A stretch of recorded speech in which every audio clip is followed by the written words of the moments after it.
2 లక్షలు మాయపడినారు కదా, మరి అన్నప్పుడు మాట అంటున్నప్పుడే ఉండాలి అని చేయలేదు. చేయకపోతే ఈ జనం పట్టుకోలేక పడలేక అని ఉంది. చేస్తేనేమో చెయ్యి 2, లేకపోతే నువ్వు 2 అన్నావు, 2 చెయ్యి, 2 2.5 3 చెయ్యకు, 5 చెయ్యకు. అట్లా జనం ఉన్నారు.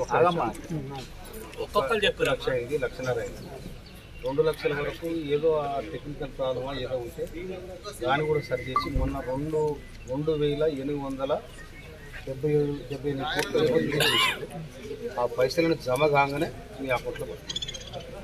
అందరికీ ఇవ్వాలని గవర్నమెంట్ డిసైడ్ అయింది. ఎందుకంటే ఒకసారి ఇచ్చేస్తే మళ్ళీ అడగడు కదా, అందుకోసమని ప్రభుత్వం ఇంకో మాట చెప్తాయి.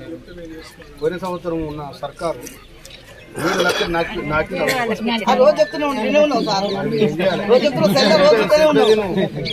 అమ్మా. ఇప్పుడు ఆయన తెచ్చిన అప్పుకు వచ్చే ఆమ్దాన్కు మొత్తం 6,000 చిల్లర 6,000 కోట్ల రూపాయలు చిల్లర అక్కడ కట్టాలి, ఈ రుణమాఫీ చేయాలి. అందుకోసం చిన్న చిన్న ఇప్పుడే సంసారం చక్కబడుతుంది. 1 ఏడాది అయింది. జర మీరు కూడా ఓపిక పట్టుకోవాలి. కావాలని మేము ఓపిక పడుతూనే ఉన్నాం. ఇంకేం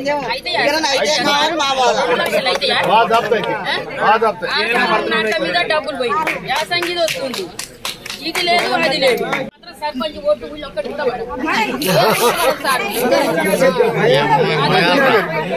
అంట మీద ఉన్నాం మేము.